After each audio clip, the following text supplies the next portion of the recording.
Thank you all very much for being here. I'm very excited to have this session today with Dr. Steve Patty talking about evaluating your impact.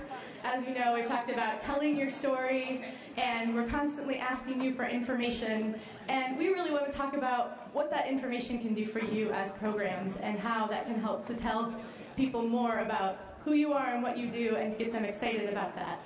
So this is an extension of that as well. I had the opportunity to see Dr. Steve Patty in action at an Oregon Program Evaluation Network training, and when I listened to what he had to say, thinking differently about evaluation, not just about performance measures and keeping track of outputs and outcomes and things like that, he really talked about how to make it real and make it something that lives for you and for the people who hear about it. So I'm excited to turn it over to him to let him tell you more about what he does and what he thinks about evaluation that will hopefully be helpful to you.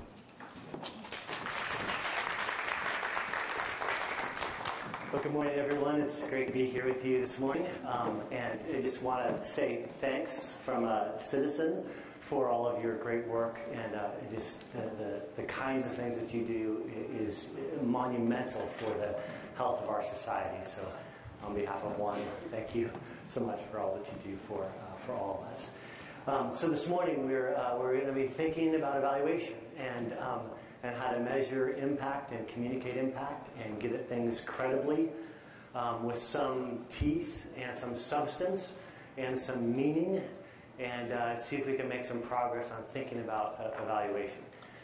This is somewhat of a two-part series today. The first part this morning will be some theory and some ideas, and then this afternoon we're going to workshop stuff. So if you want to come back around this afternoon, we'll actually get to work, roll up our sleeves, and try to design some things using some of the tools and models that we talked about this morning. So thank you all for being here. It all surprises me when people show up for an evaluation seminar. It's this like, go to the dentist, have a root canal, or go over an evaluation. It's like, I use the most exciting thing in the world, but I think there's some embedded within this somewhat banal notion of evaluation are some really interesting ideas. And we'll see if we can drill down into some and unpack some and think about the implications of some and see if they might be helpful for you in the work that you do. Just to kind of frame this morning and set the stage for you personally, so that this isn't just theory, but it's also praxis, bringing theory to what you're doing, your practice. I'm wondering if for a moment you might turn to the person next to you and tell them one of the things you're struggling with in evaluation right now. Some challenge, some issue that's perplexing you, something that's been stumping you or making you scratch your head and going, I wonder how we get at this. Either to learn, to gather some data, or to communicate out, to demonstrate how we're doing it, or to iterate, to have program improvement. Just something that's kind of rolling around in your head. Will you turn to the person next to you, tell them about that, and we'll use that to talk with this morning.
Okay, if I may break in on your conversations at this point.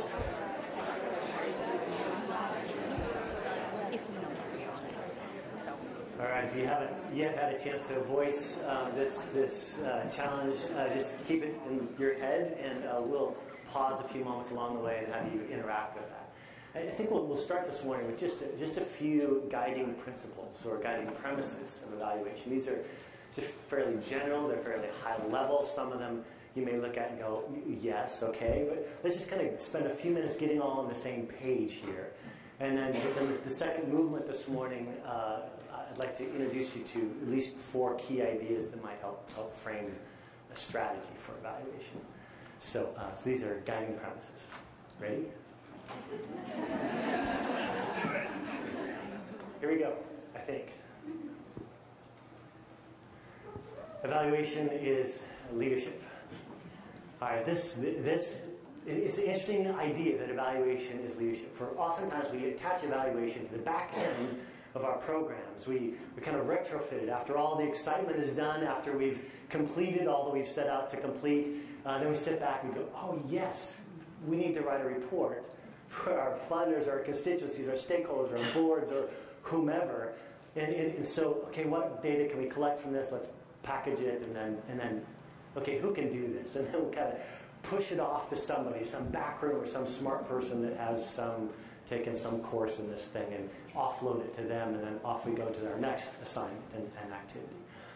This is common in organizations using evaluation to attach it, retrofit it to the back end of activity. But evaluation could be, can be, should be, perhaps, leadership, a cause for leadership, a conduit of leadership within an organization. So David Cooperrider, the architect of appreciative inquiry out of Case Western Reserve University, once said, every organization grows in the direction of its most persistent inquiries. It's interesting, isn't it? Every organization grows in the direction of its most persistent inquiries. So you ask questions about something, and you ask them time and time again, and you end up growing that direction as an organization. You go in the direction of your gaze. You always follow what you look at. It's like when you're up in the hills mountain biking and you see a rock in the middle of the path, and you look at the rock and you say, I'm not going to hit the rock. I'm not going to hit the rock. And so you stare at the rock. Right? 9 times out of 10, right over the rock. Because you're looking at it, and so you just aligned what you're looking at. So it is with questions in an organization. You end up growing in the direction of the constant questions that you ask. So one of the programs I'm working on right now is with an international NGO based in Eastern Europe, in 12, 13, 14 countries, something like that. And I was just Skyping with one of the managers in the Czech Republic yesterday. And we were talking about an evaluation project that they're just wrapping up. And he said, I don't know how we got here, but we've lost our way as an organization. And so I said, well, what have been the questions that you've been asking as an organization? Been asking scale questions, just more. How far are we? What's our penetration? These kinds of things. So they ask those questions year after year after year, and they've grown shallow, and they've let go of the heartbeat of their mission. So if evaluation is framed as leadership, then it's about what's really important, what really matters. How do we know if we're making progress on what really matters? How can we keep asking the right questions that keep us heading in that direction? These kinds of actions are actions of true leadership. Simple and elegant is best. It is just random thoughts in a random order. Simple and elegant is best. Right? Evaluation has a way of just taking on a life of its own and burgeoning, and everyone wants to add questions to it, and pretty soon evaluation is just running the show sometimes. And it's burdensome, and no one wants to do it, and it's this huge effort that people have to go through, and they're so glad when it's over, and you're like, whew, I'm glad we don't have to do that for a while, at least a year or so. In my past life, I was a professor, and because I had some background in evaluation, I was voluntold by my dean to co-chair our accreditation committee. So if you know anything about higher education, over 5 years, it's this huge thing rolls around. And it had been done in such a way that it was just so cumbersome. The faculty hated it, everyone hated it, staff hated it, students hated it. So we were trying to think, how do we make this simple and elegant? Not simplistic. So simple, to get to what matters in ways that are not inscrutable and not too encumbered. So simple ways of getting to what matters. And elegant, so that there's some fittedness to the organizational ethos, to culture, to the situation, to the context, so that it's elegantly embedded within organizations. Simple and elegant is best. When I work with organizations, sometimes I sit down and go, whoa, that's, all right. Our first task, let's try to define what really matters, and then we'll see if we can boil this down to the essentials. Watch effect, not just effort. You all know this, don't you? So let me just say this again. Watch effect, not effort. We particularly in the nonprofit world, or the world that works with people, we like to watch everything that we do and then declare impact.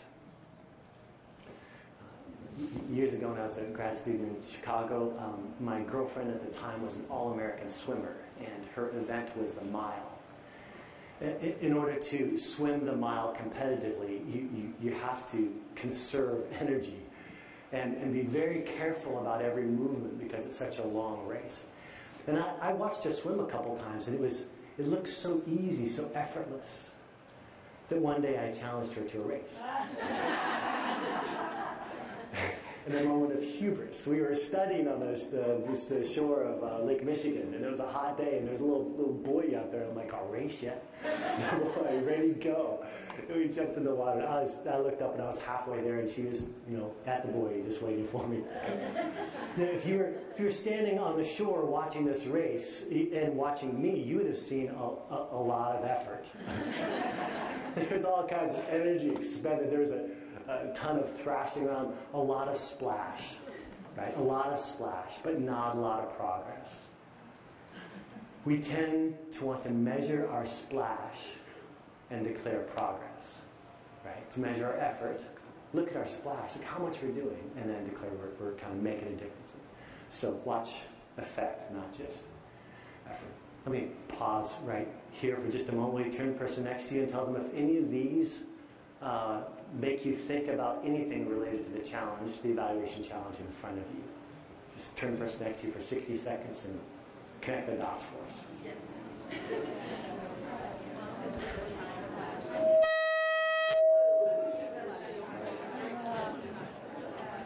I like it. I want to know where children that have nothing at home. How do I practice that kid actually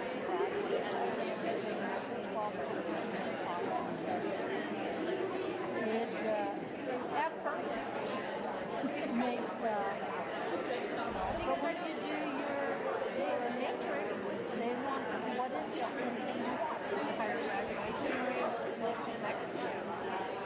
Those are yeah. So we can track that to the degree that the real effect from someone cares about that. Say I didn't get my homework done, can I do it? How do you know it's but how do you evaluate? Okay, time's up. Let me draw your attention to the screen again, and just a few more guiding principles. I think my list is probably too long, but how about this? The story we tell ourselves is often just that. It's not that we have bad motives or that we have corrupt hearts. It's just that from where we sit, we end up being kind of the center of our own story, of the narrative that we tell ourselves. It's from we tell the story from our own point of view. Just like when you were a kid and you read those kind of fairy tales, and there's always a heroine or a hero, and as you read those, you always, at least I always, perhaps you always identified yourself with the main character. You were never the third guy on the fortress wall shot in the first scene, never be seen from again. Like that wasn't you. You're the main person. And I think we often tell that kind of narrative about our own work, that we're the center of it. And it's human nature. It's a natural thing to do, but it takes a great deal of courage to seek data that might give the other side of the story, that might illuminate parts of our work that might not quite be so attractive, that might uncover gaps in our attention or areas where we've been working so hard at trying to achieve an impact, and the kind of impact we've been intending is not quite materializing. This is an issue of bias. In other words, but bias is alive and well in all of us, even subtly. It makes us choose certain kinds of data that would make us look a certain kind of way. The story we tell ourselves is just so. We have to apply some discipline and courage, in other words, along the way to be able to move. And all evaluation is educative. All evaluation teaches. It teaches what the questions that you ask end up teaching something. Not just for those that you're asking questions of, that you're seeking data from, your clients, or those whom you serve. It teaches them to pay attention to certain kinds of things. But it also teaches you as an organization or you as a staff group what's really important. Remember way back in university or grad school when a prof would say, this is what's really important, and then the prof would test to something else? And very quickly you sniff out, oh, doesn't matter what she is saying or what he is saying, this is the stuff that really matters. Really cool. And so if we ask questions about quality of food and temperature of room and these kinds of things, well, it teaches that those are the things that are important, and then it makes people pay attention to superficial issues instead of deeper issues. Beware of vanity metrics. This is somewhat related to the line two times ago. Vanity metrics are those kinds of numbers that just make you look good. Remember those what are they? The glamour shots. Remember glamour shots? Remember those things? Those are awesome. They filter the camera. Get my best side here, and we can tend to develop vanity metrics that make our organization look a certain kind of way without paying attention to the kinds of data that would help us learn and grow and evolve and adapt and get better at making the impact that we intend to make. Participation, I believe, is powerful.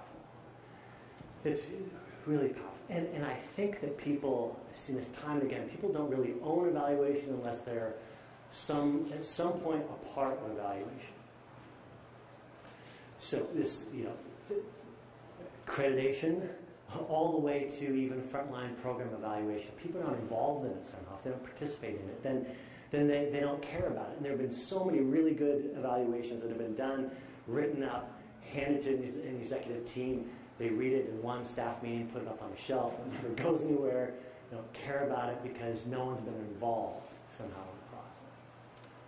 But if evaluation is leadership, and if evaluation teaches people to pay attention to the right kinds of things, then if it's educative, then it should look for ways to gather participation, to bring people in from all realms of organizational life. Board, senior staff, front lines, stakeholders, clients, community partners. At some point we need to step back and go, how can we involve all these people in looking at the stuff that really matters for us as an organization and helping us see, helping them see too. Developing what Elliot Eisner out of Stanford University calls connoisseurship. The ability to judge the quality of what's happening here, not just be distracted by the splash or the activity or the size of stuff, but to discern what's really significant. And without participation, this doesn't go very far. It doesn't bleed into the organization, doesn't seep. In fact, we've sometimes used evaluation as the lever for organizational development in some nonprofits. Okay, you need to change your culture? Let's start with evaluation. Like, let's use this as the catalyst. And if we can get participation in this, this endeavor widely and meaningfully, then it ends up being often a real key catalyst for change in organizations. Evaluation is best when it's iterative. So it never comes out of off the line perfect in its first version. And you need to try it out and test it out and see if it makes meaning for people, if people make meaning of it, and if it's working as it should. And as your strategy develops, so also should your evaluation. That should develop too. So if you're in an organization that's had one form of evaluation for the past decade, then one might ask, has your thinking about strategy changed? Has your theories of change developed? It's because your questions and the kinds of things you're inquiring into, they need to evolve. And I say that recognizing that we need baseline data. Sometimes we need, especially if you're doing kind of longitudinal work, we need to ask some of the same questions year after year after year to track trajectories and see if things are rising heroically, dropping precipitously, or inching around aimlessly. We need baseline data for that. But there also needs to be part of evaluation that is evolving and growing and iterative along the way. Okay, I have a few more, but let me pause so I don't overwhelm you. And does any of this spark a connection in your mind related to the challenge that you just talked about? Can you turn the person next to you and tell them what's going on in your head right now? Evaluation should be the same doctrines.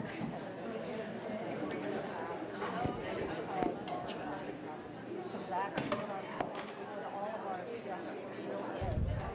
Every time we get new regulations, you have to do it. The thing is, it's going to result in all of these. They're all wrong doctrines. So evaluation should. See, I think those things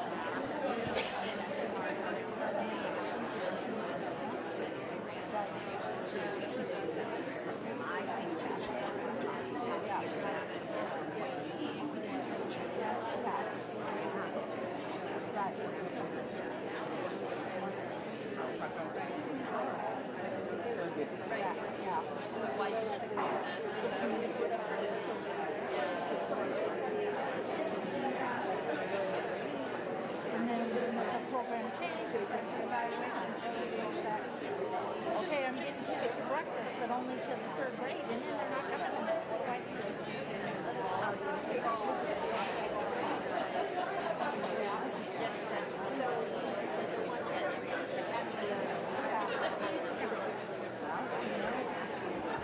And ours started out as a community effort. We had a little non-profit provider for the kindergarten graders. Okay, may I break in on your conversation here for a moment? But the impact was now, so this is all right. How you doing? Everyone okay? All right. So sorry to just float things. I know it's bad form to have a long list, and I have a few more here. Let me just roll through these. I think just one more set, and then we'll get on to the big ideas here. My list keeps growing. So here are a few other ideas. Good evaluation is half strategy, right? That kind of makes sense. Like I don't think you can pull apart, you can bifurcate the evaluation side from the strategy side. And organizations do this all the time. They have their strategy people over here who do strategic planning and program development, and then there are evaluation people over there. And these people don't talk, and these people should be in the same room. They should often be the same people, actually. They're thinking about what might be indicators, how do we define impact, how can we tell, how can we course correct, how can we design strategy and programming. And those should also be the strategy people too. So evaluation is half strategy. All right, this is kind of interesting. Making people critics of themselves is usually better than making them critics of us. This I don't mean for this to sound off-putting, but follow me for just a moment here and to try this idea out. If most of our questions in evaluation end up being something like, so how do we do? How was the presenter? Was he or she clear? How was the program? Was it accessible? How was our communication? Did you understand it? Were there any parts of this that confused you, that we confused you in? if most of our questions are about how we did, and if evaluation is educative, it teaches people to be critics of us, of nonprofits, of social services. It teaches people to be critics of us. They become consumers of our services, of our effort, of our charity. They become consumers of that. And then subtly but meaningfully, they sit back and go, I'm not like that. You need to make life a little easier for me here. Or not disrupt me, or can you make things clear? Are you following? And so it ends up teaching the wrong kinds of things, and it makes people critics of services instead of critics of their own growth and development, which is why we all exist. Develop people and families and communities. I remember years ago when I was a professor, I remember being really annoyed at the evaluations that the dean would ask us to hand out at the end of the course. Because there were often questions like, were the handouts helpful? But I hardly gave any handouts. Or sometimes even, were the assignments clear? And there were times in service to the students' learning, not just out of laziness. A couple times out of laziness. In service to the students' learning, I would make an assignment intentionally ambiguous to allow them to wrestle with it, because they needed to wrestle with it. If you give it all to them, then they don't formulate things, they don't grow and develop. And so you can be marked down on something when really you're actually trying to provoke change. This has happened somewhat poignantly and a little dramatically within healthcare evaluation. Recently, you may have seen some articles emerging about. There's a Forbes article just a couple months ago. It was really curious. So in healthcare, I'm sure this made a lot of sense in some back office of the management team, but a few healthcare systems decided, why don't we do satisfaction ratings on our doctors from our patients? So patient is client, doctor is the physician is the one who served the patient. So why don't we ask these? And I'm sure it made a lot of sense. Like, if our patients are more satisfied with their doctors, then they'll continue to choose us as the preferred healthcare provider. Increase our spot, footprint, right? And then some evaluator started scratching his or her head and going, wait a minute. What are the consequences of this? And did some poking around, some research, some evaluation, and found that patients who are more satisfied with their physicians had higher mortality rates. Whoops. You can picture how this works, can't you? Okay, so a physician going, okay, I know we're making critics of the patients. Like the patients are, so they're going to walk out of this office and do a satisfaction score, maybe a Likert scale or something like that. And then that score will be, they'll be average, so there'll be a mean. And then it'll be on the internet. My own advancement will be somewhat dependent upon. So then suddenly, but very significantly, a physician would not want to offend even when offense is the right thing to do. So I'm not going to talk to you about exercise or changing those habits or eating right or these kinds of things, even though you desperately need to do it because I might offend you. So here's a pill. or let me just, comfort you instead of, so they were testing bedside manner instead of actual health care, good health care. This happens with nonprofits all the time. Ask for satisfaction, we make people critics of us, instead of asking the different question of, okay, how is this causing you to develop and grow, even if you don't like it? How is this disrupting you productively, even if we're annoying you, right? How is this causing you to take steps that you've always known that you needed to take, but that are really hard to take, and we're now making your life miserable enough to where you're taking them? Now, you wouldn't want to quite ask a question like that, but it's a sense of the question. You turn the spotlight off of us, turn it on to them, and then you start getting some really good data about effects. Metrics people too. I won't.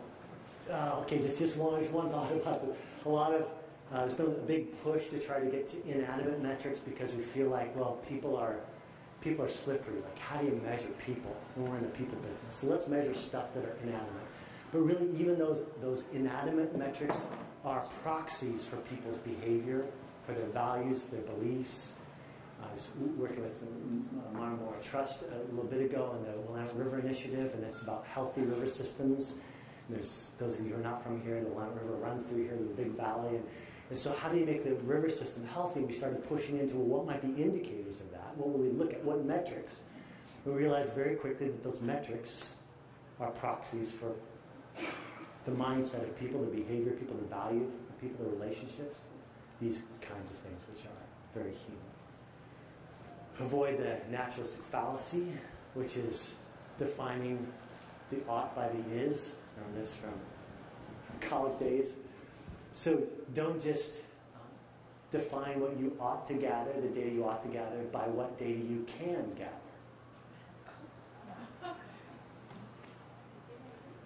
And in this respect, more is not necessarily better.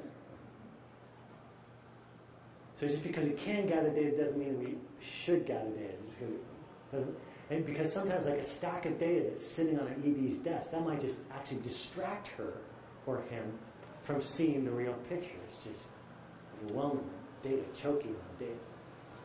So think about what data ought we to.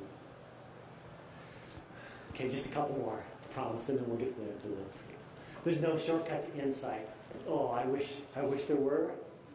Somewhere a shortcut that we could apply to gather really good insight from evaluation, but there's no way that this can be done without a little bit of concentration and a little bit of sweat.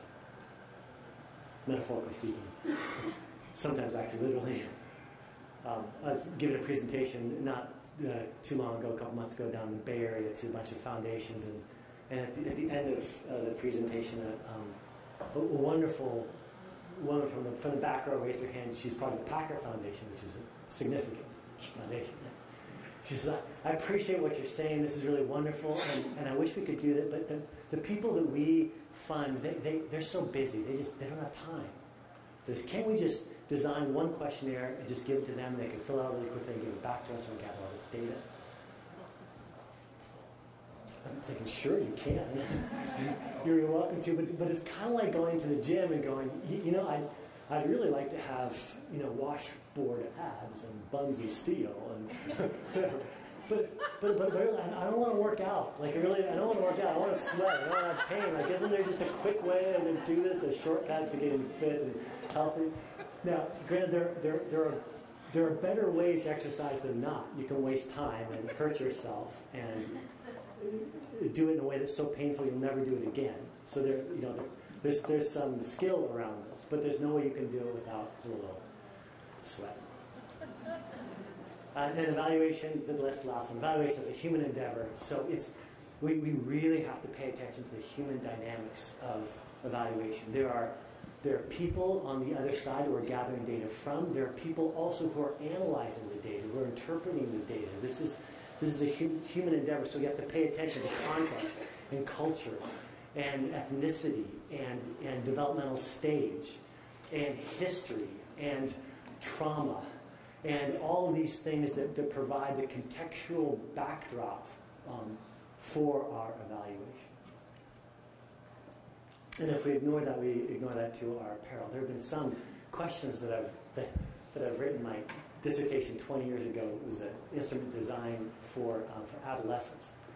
And I remember the first round when I went out to kind of do some interviews on the items, and I sat down and I would ask a kid, what do you think this question means?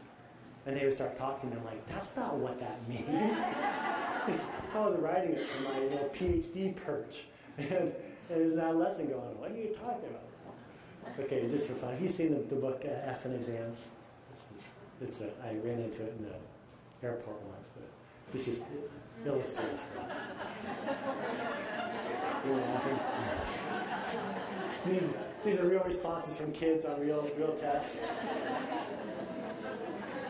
Or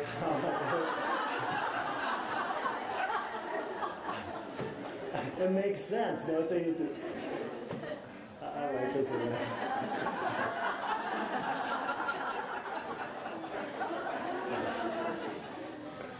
The spot. What is a fibula? A little lie. That's just, the one on the bottom, name 6 animals that live specific in the Arctic. 2 polar bears and 4 seals. Just kind of, yeah, that would be 6 animals that live in Antarctica. Okay, so there's this isn't all of them, but that's most of them. But what is one that you think, I need to go home and apply this to our evaluation? This, as soon as I leave here, we need to think through implications of this for us. Will you turn to people around your table and just tell them the one that grabs you and that you'd like to apply? And then we'll get into our phone logs.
Okay, if I may break in on your conversations at this point.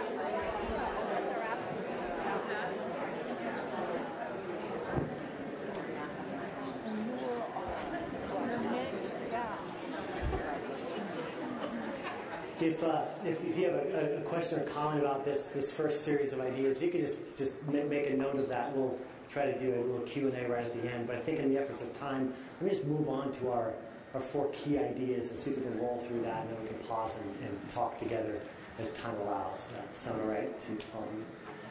Okay, so 4 key ideas. These first 2 are relatively simple, but I just see organizations over and over again fumbling these first 2, and the numbers 3 and 4 are kind of a little more interesting. So, so we'll try to spend more time on that. So the first key idea: there are two key motives that drive evaluation for most endeavors, initiatives, organizations. 2 key motives.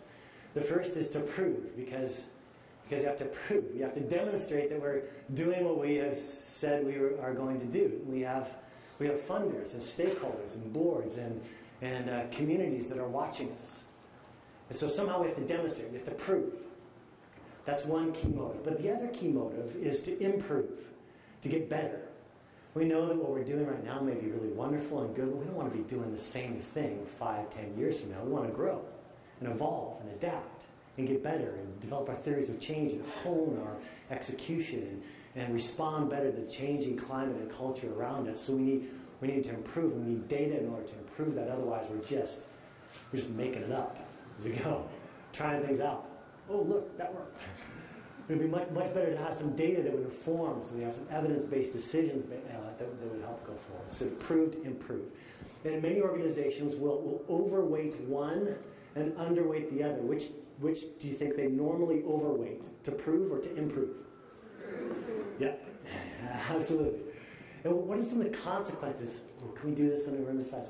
Well, what are a few of the consequences of leaning on to prove and forgetting that this is also about to improve? Will you speak loudly? You lose focus. Lose focus, why? If you're just concentrating on proving your word,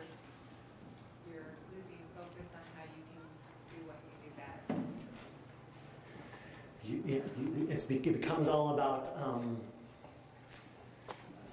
looking good instead of focusing on what really is the core of your work, which is impacting the lives of people. Yeah, kind of along the same line. Like if my goal is to prove my work, I'm only going to look at data that proves my work. And it's a subtle thing, and I'm a consultant right now, so I'm supposed to be level-headed in this thing. And I find if I get into an organization, they have, boy, we really need to prove this to our funders. If I'm not thinking improve, then I start advising to gather data to look a certain way. The temptation's almost irresistible if we don't have a countervailing weight of focus as well. I was going to say that what you're talking about, the making people critics of themselves better than making them critics of us. If you're proving, it's kind of like that in a way. This is really insightful. Then we usually ask questions about us and our organization instead of asking questions about them, how you're growing, how you're developing, what's holding you up. You don't show growth. You don't show growth. Yeah. Right, often it's static kind of thing. Yes. Here's the picture. And it's the same picture the next one. It's just a couple of different anecdotes. In the same picture, you don't show progress along the way. Okay, and then occasionally, you probably could go on and on of the difficulties, but occasionally I've seen a group overweight to improve and forget about the to prove.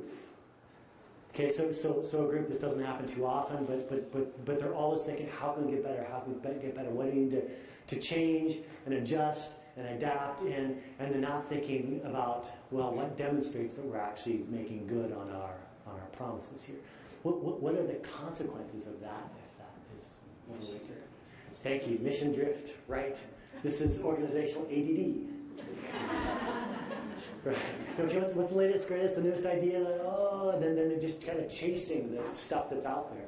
And some of the interventions that you're applying need time to ripen and have an effect, don't they? They're like, this is not going to change things right away, but 5 years down the road, we're going to see an impact.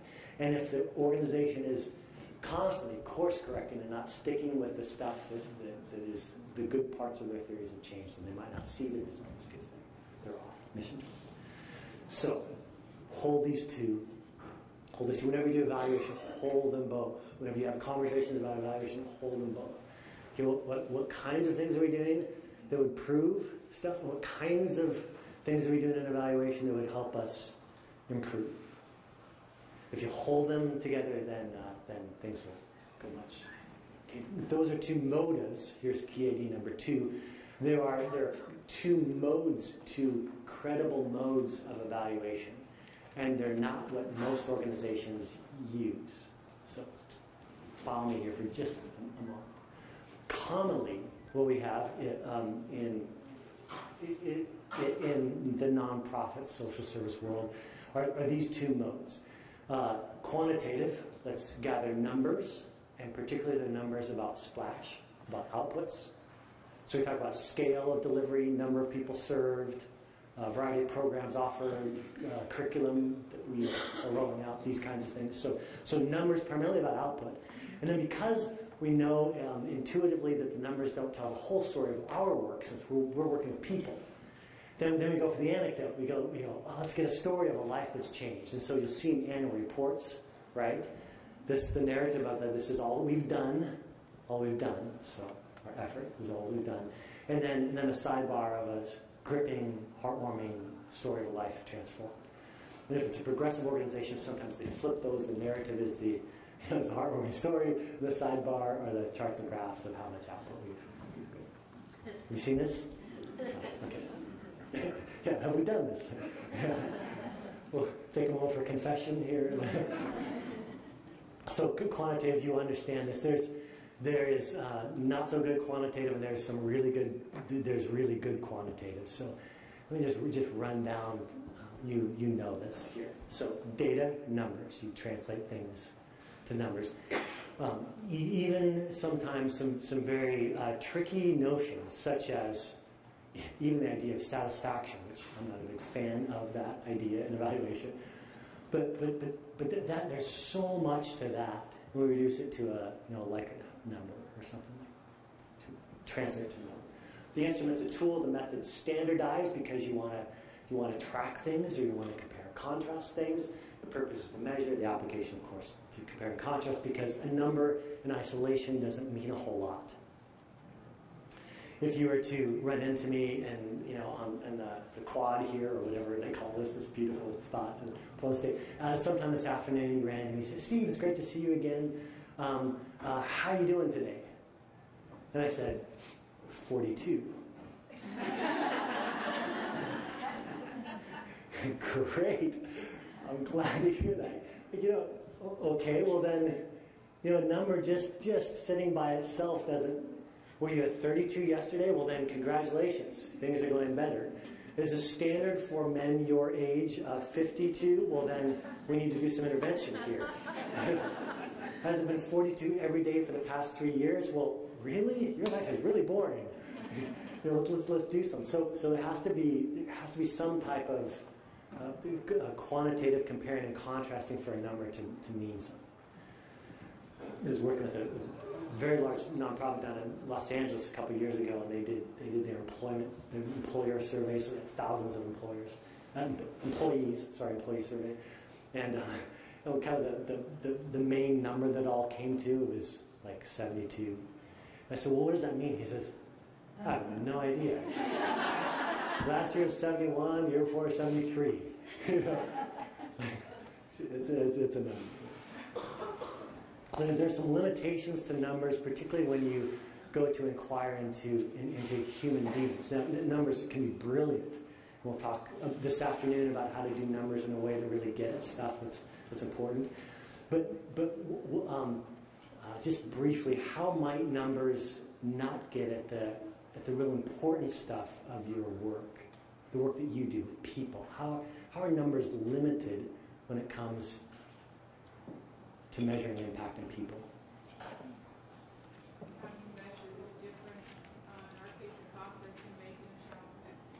How can you measure the difference that one program makes in a child's life? Because a child's life is so complex. There's so many factors going on into there. So to try to get at the numbers that would demonstrate that, it's tricky to do that well.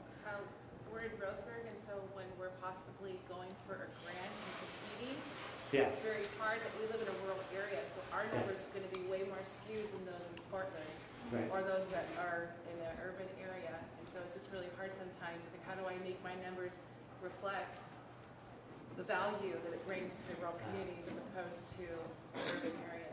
Absolutely. And if a funder is just looking at the compare-contrast numbers, then context makes a tremendous difference in that. Here's a real life one. 6 AmeriCorps members pulled a half an acre of dandelions from Denali State Park. Big deal, right? Right. I mean, they've never been there. Invasives are just coming to Denali. They're just affecting habitat. It's just the first time they've ever been seen there. And, that could raise really important. It was really important, right? The numbers might be misleading on either end. It might look more important than it is, or not look as important as it could be for a first step along a trajectory. Okay, so then Albert Einstein, of course, you've seen this quote: "Not everything that counts can be counted, everything that counts can be." So then we go, well, let's do anecdotes. And anecdotes and our stories, we often get to them. The instrument is often hearsay. Particularly if you matriculated up into management, then it's a staff meeting that you're like, okay, I've got a board meeting coming up. Does anyone have a really good life change story? So go on a treasure hunt, like a mission moment kind of thing, like who's got the latest one? So treasure hunt this thing and pull it up, and it's great. Anecdotes are great to illustrate a point that you already have decided to make.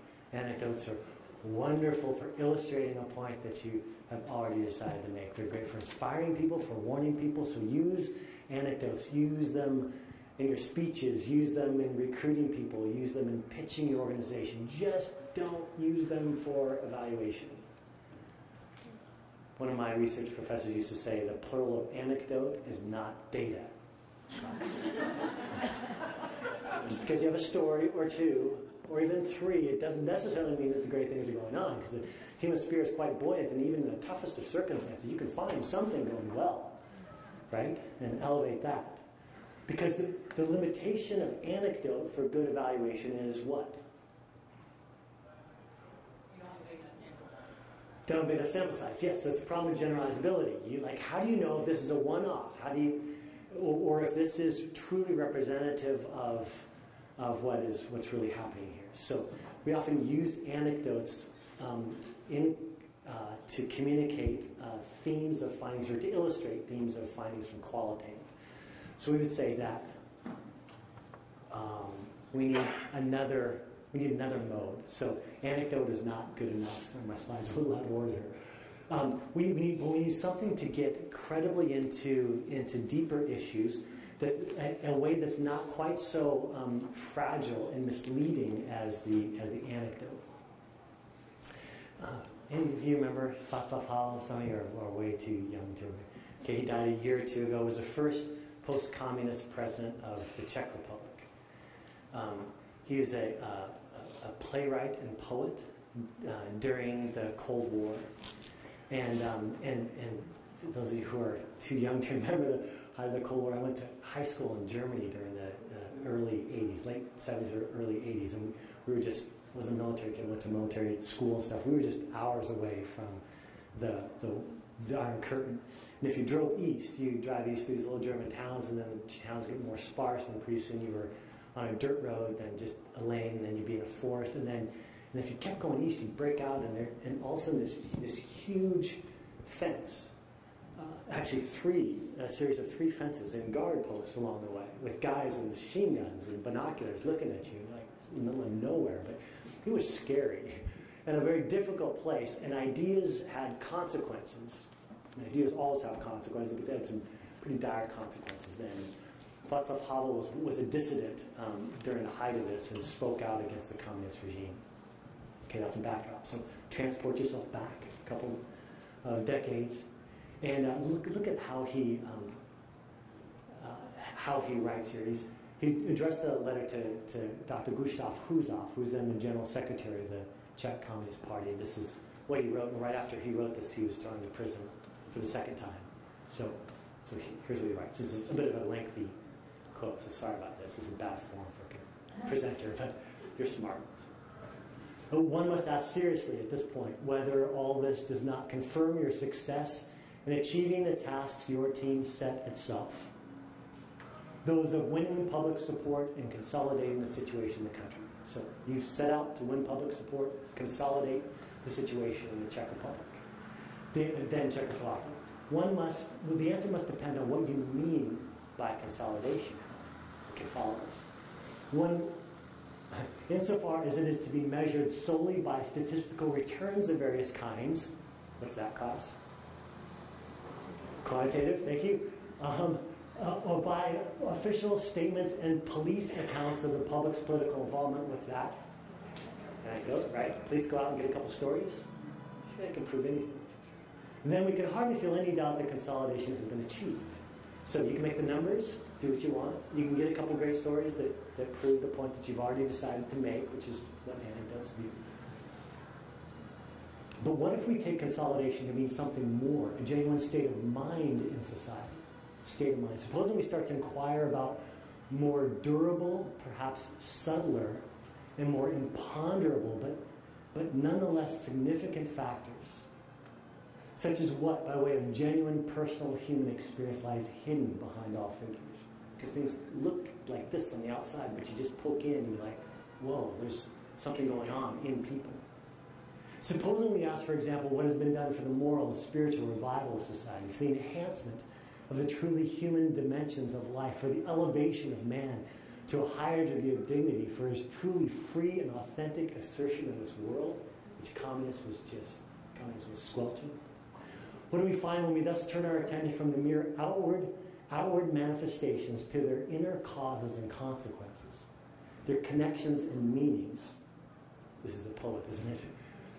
In a word, to that less obvious plane of reality where those manifestations might actually acquire a general human meaning. Can we even then consider our society consolidated? It makes it bold as to answer no. And off he goes to prison.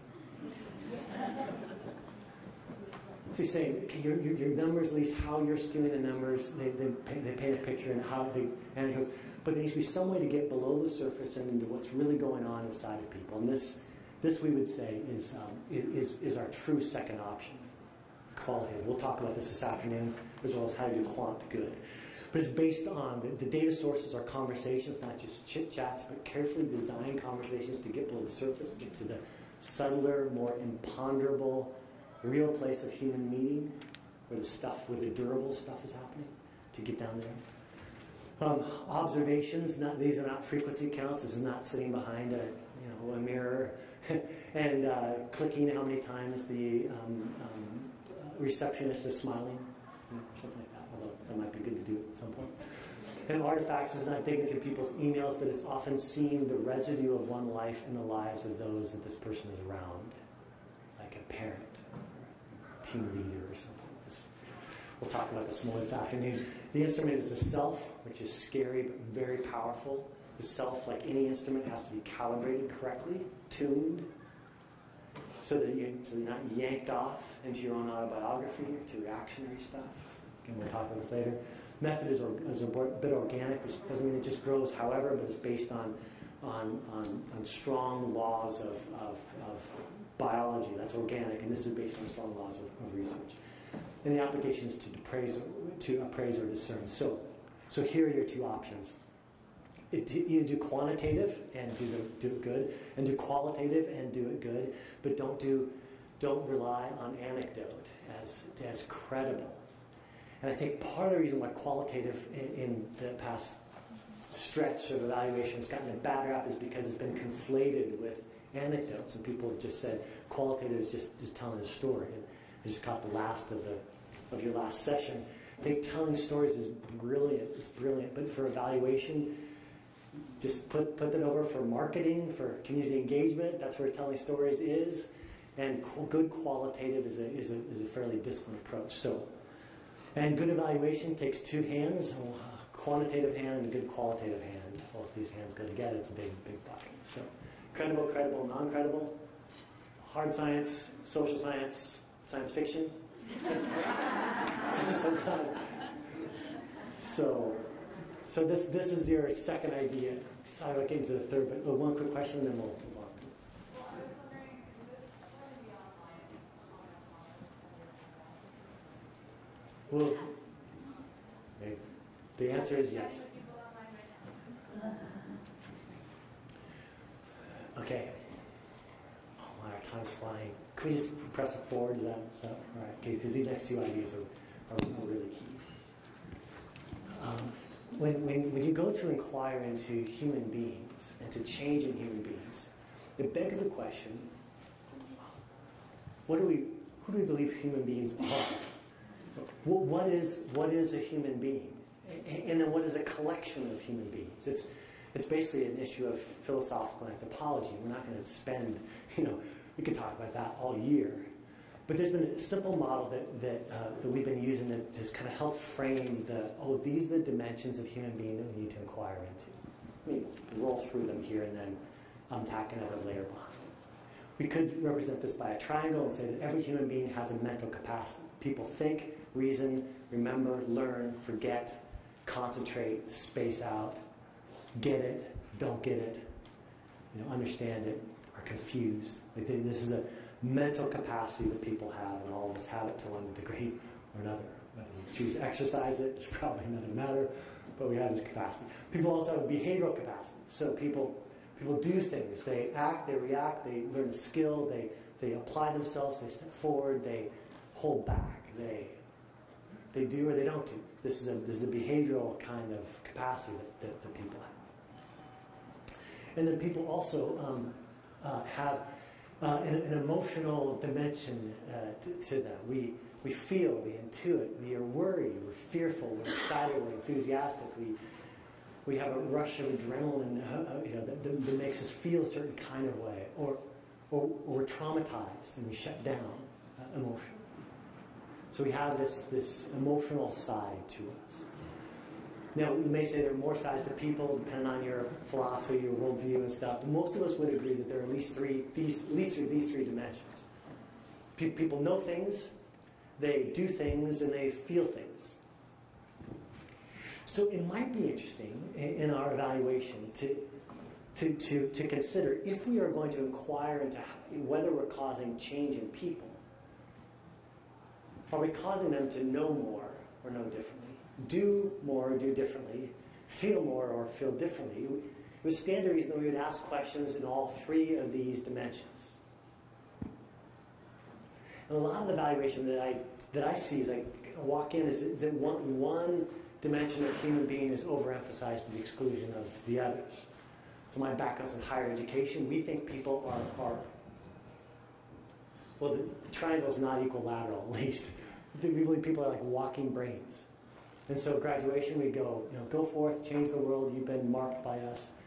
Because they've passed tests and can write a thesis. Because their brain is full, we say, therefore you are changed, we've had an impact on your life. But you know as well as I, there's nothing so boorish as a well-informed inactivist. Somebody who refuses to do anything. He just sits there, but, philosophizes about stuff. It's just, but the same is true, so somebody could do something and really not understand it or not feel it. They could be mimicking. That would be just a behavioral kind of. We're super active, but not growing. Or someone could be feeling something different. We could measure changes in enthusiasm. We usually do that by a Likert scale kinds of things. Look, people, when really it's just their disposition that has changed. It's kind of a temporary thing. But you can measure that. In fact, years ago, I got some funding at the university I was working with to do a young scholars summer program. And so had high schoolers apply to this, kind of juniors and seniors. We took a bunch of them out to the Oregon coast. We had a couple of beach homes. We brought professors in every day. So one day on ethics, one day on Western civilization, one day on art, history, or something like that. And so 2 weeks with a bunch of smart students and a bunch of really wonderful professors coming in every day at the beach. My dean pulled me aside one day. He goes, accreditation is coming up. I think we need to have like 90% of these kids saying that this was one of the most impactful experiences they've ever had in their lives. And I'm thinking, oh, I know how to do that. I totally know how to do this. This is kind of an emotional thing that we can get going. Get adolescents, 2 weeks at the coast. You wait till the last night after 2 weeks there, get a bonfire at the beach, everybody's hugging each other, tears of sleep. They haven't slept in 3 days, tears of sleep. Then you hand out a questionnaire, a little pencil. 100%, no problem. We're catching people at emotional highs tends to be just somewhat circumstantial. We catch them there. So this is the problem with this triangle as it currently sits, is that if we just measure feeling and it's not something more durable, then we'll be missing out on the important things. And the same is true with knowledge. Like I can know something, but if I don't care about what I know, I can be well informed, but it won't change me. This happens in education a lot. So students cram for a test, they demonstrate, they actually demonstrate. I evaluate them, they demonstrate, give them a number, a grade, whatever. They walk out of class and I can almost see them go like this. They're shaking the knowledge out of their head because they don't care about it, they don't want it to take precious space, they don't believe in it. They don't believe in it. And the same might be true for the behavioral dimension too. So someone could learn a skill, but if they never do it repeatedly, so much so that it begins to shape who they are, then it's an inert skill. So let's say you have a program where you're teaching financial competency to those that don't normally get taught that. And so you teach the skill of budgeting. At the end of your course, you're like, okay, can everybody budget? Can you do this skill? Yeah, watch you. So report to your funders or to constituencies. Look at it, and then 90% of everyone who started this training program can now create a budget. Right? So they can do it, and you can measure. But unless they continue to do it, and unless the continual doing of it begins to shape how they think about resources and themselves as stewards of resources, and how they handle their responsibilities within their family and their community, as it makes them become something different, then it's a skill that we can measure, but it's still somewhat superficial. Doing this pretty quickly because of our time. Are you following this? So I wonder if there's an outside dimension of the triangle and an inside dimension of the triangle. Same dimension. So still mental, but there's an outside version and an inside version. I wonder if it looks like this. We're just going to, sorry for the cheesy heart. But if we take the heart to represent kind of the core of one's being, like if there's an outside and inside dimension, and the inside word is a bit slippery here, but I know this much. I believe a subset of what I know. That which I believe, though, ends up changing me, even though. So we can know all this, but we have to somehow work it down into the belief systems of people. So they value it, they believe it, they hold on to it. Here, this do I have a skill, but unless I do it repeatedly, so much so that then it shapes who I become as a person, seeps into other parts of my life.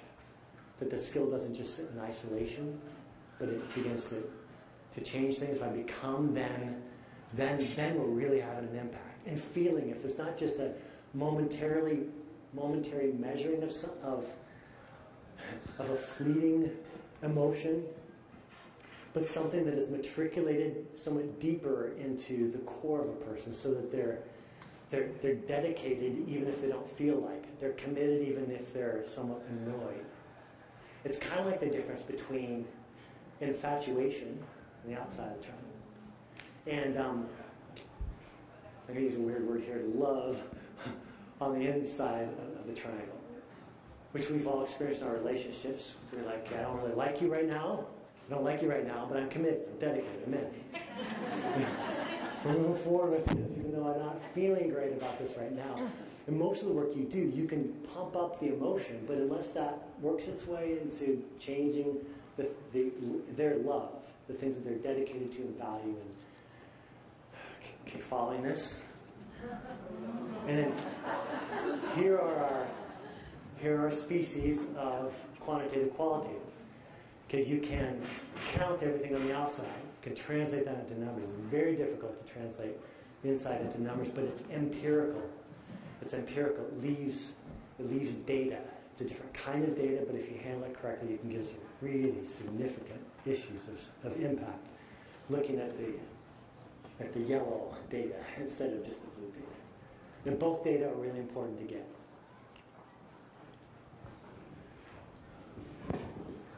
Okay, you all right? All right so far, yes? Can you believe if you don't know? Like, if you got 0 no's, then can you assume that no one's also believing? Like, could that be an indicator of that? That's a great question. I think, pardon me, repeat the question, yes. Can you believe without knowing? My hunch is you can have beliefs. Yes, you can believe, but those beliefs then would be a fabrication of your own something. So, you could use quantitative methods to point to where you think the qualitative stuff, data might lie. Yes, I believe so. Right. You know, this. Now let's dig in and see how much what kind of beliefs that are emerging related to these kinds of things. And without quantitative data illuminating some of the knowing, then you would expect to see beliefs all over the place, because then they're just emerging from one's own autobiography, or psychology, or psychosis. Some of you have been working with people long enough. Or faith. Or faith. Is believing without knowing kind of a definition of faith? Yes, interesting. I'm most familiar with the Christian tradition, however, of faith, and recognize that believing comes from hearing. Like there's a faith part of it, but there's also an attachment to the understanding of revelation, at least in the Christian tradition. So it's not unattached there in many cases. Okay, 5 minutes. Can I just show you one other thing, and then you're gonna have to think. We'll talk about this more this afternoon if you want to come back, or think about this on your own. I'm going to fast forward to this. Okay, you all. This is old hat to you, right? Okay. Let me just do a little something with this, and then we're going to cross-reference this with our heart triangle here. So if we just boil it down to, I'm a fan of simple and elegant, so we just say one half of the equation is kind of your effort, what you're doing and producing. And the other half of the equation is what you're accomplishing in the lives of others. So this is your effort, this is your effect, this is your action, this is your impact. Okay, let's just do a quick 2x2 related to the first part of this equation and the second part. And outside and inside the triangle, what we have is, sorry, I'd love to show you that. What we have is something like this.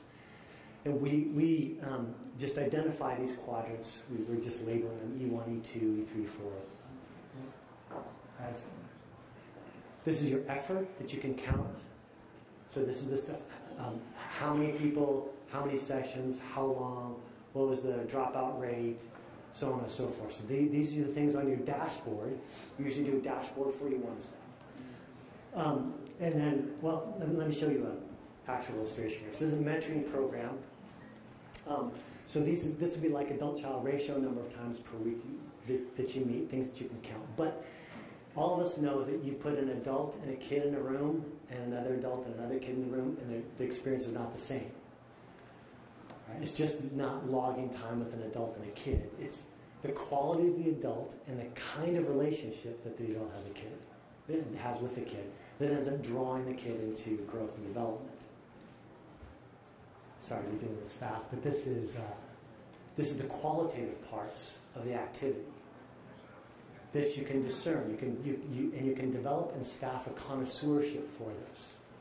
We've done this with the YMCA, the USA, in 25 cities. We've been trying to develop people's capacity to discern the qualities of it, not just the scale. Okay, and then on this side, this is oversimplified, but kids will then feel stuff, do stuff, know stuff. Right? So you can measure that. Okay, now I feel things, now I know things, now I do things. And then often on E4 that's the more transformational kinds of things that often show up in your brochures. We're here to change lives, so resiliency, hope, these things that are very difficult to enumerate. You can enumerate E3 things, but they're still empirical. You can get in there and get after it. So often we do dashboard for E1, observations for E2, questionnaires or something like that for E3, and in-depth interviews for E4. There's variations of that. But then you start getting a full picture of evaluation. What a lot of organizations do is pay a lot of attention to one of these quadrants and ignore the other three. There's a fairly significant regional funder around here that asked me to come in and do a little audit on their evaluations, and so I just pulled one questionnaire from one of their enrichment programs that they do, and I just mapped it on this, like where do the questions fall, and that's how they felt.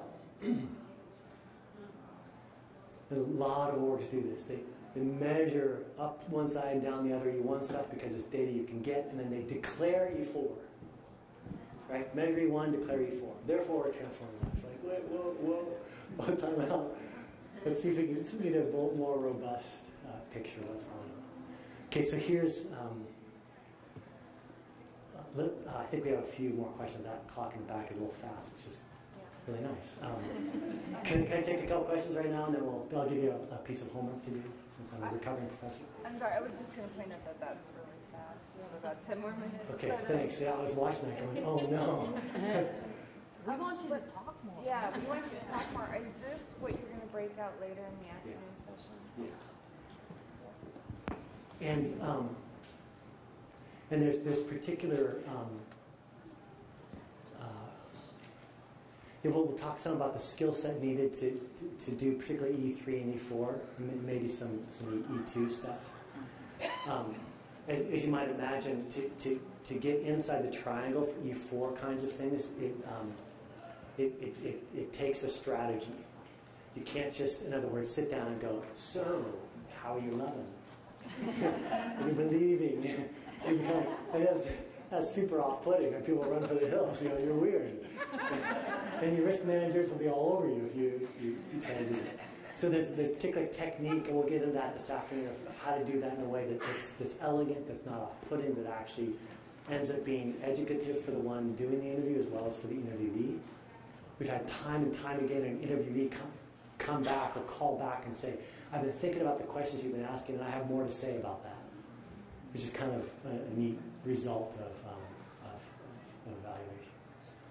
Get the questions about anything that I've been. Well, with E3, if your agency is doing a lot of different things and you're trying to measure some particular areas, I guess I always get concerned when once you get a few things, then your work starts kind of being driven toward those factors that you're maybe missing other stuff. Do you have any comments or thoughts about how to pick, how to improve stuff? Yes, that's a really good question, and underscores how evaluation is leadership, and how evaluation always educates. So the decisions you make about what should lie in E3 and E4 are really significant for your organization, for the strategy, the direction, the mission, these kinds of things. So let me just underscore, that's a really important question to ask, because you don't want to get superficial things, you'll end up going those directions. At the same point, in order to keep it simple and elegant, you can't have a list of 50. You need to focus on the few that really are the real essential ones, and maybe through some other means along the side you can pick up some other things, but for your main strategy. I'm no cook. I can make a pretty mean grilled cheese sandwich, but that's about it. But I hear that when cooks work on sauces and stuff, that there's reductions. Is that am I saying this right? You kind of throw some stuff, and then you, over time, you boil it down to the essential flavors of what's there, and it gets reduced to the essence. And it takes a little bit of time, takes some boiling, takes some watching. I think that's what has to happen metaphorically within organizations in order to get to the stuff that really. I don't think you can do it in a 1 hour staff meeting. In other words, I think it takes some time to go, okay, what's all this? Now let's boil it down. Let's do the reduction of this. Let's keep moving. Okay, is this really the flavor that's at the heart of what we're trying to do? Because we're doing a lot, and this sauce is going to be spread all over everything. So what is it that's our sauce? that takes some work. And I have some. I've developed some techniques of working on that. If you want to talk, I can give you some hints of how to actually do that within an organization. Yes? Maybe you're going to cover this afternoon, but how do you know that something is really qualitative and not just an anecdote? Yes. Oh, my. That's it. And the question, how can you tell if something's qualitative and not just an anecdote? Good science.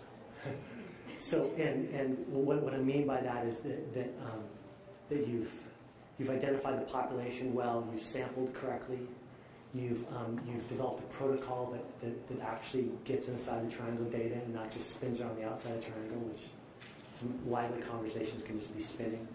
And then you analyze that data, because people can often read qualitative data anecdotally, or they read it quantitatively. This is doing frequency counts for how many times someone said this word. That's a quant version of qualitative, whether read it anecdotally. So there's a discipline around getting to the pervasive themes. And that's what you just keep pushing on. What are the pervasive themes? What are the pervasive themes? And sometimes there's small things that end up being pervasive. So we don't just look for scalar volume of this stuff. And then sometimes we test it out in a few different means. So that's kind of the science of qualitative. We'll talk about that more this afternoon.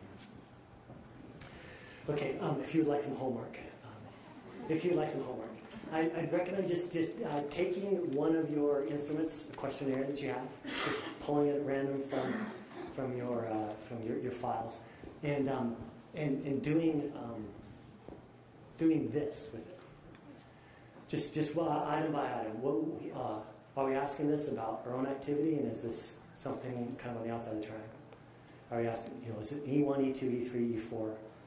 It might be illuminating for you. Might be illuminating. And there's nothing wrong with E1. It's just in order to get a full picture evaluation, we have to kind of balance that out by the others. And there's way more to be said. If you'd like to come back this afternoon, we'll get into the more grit of it. Thank you so much for your time.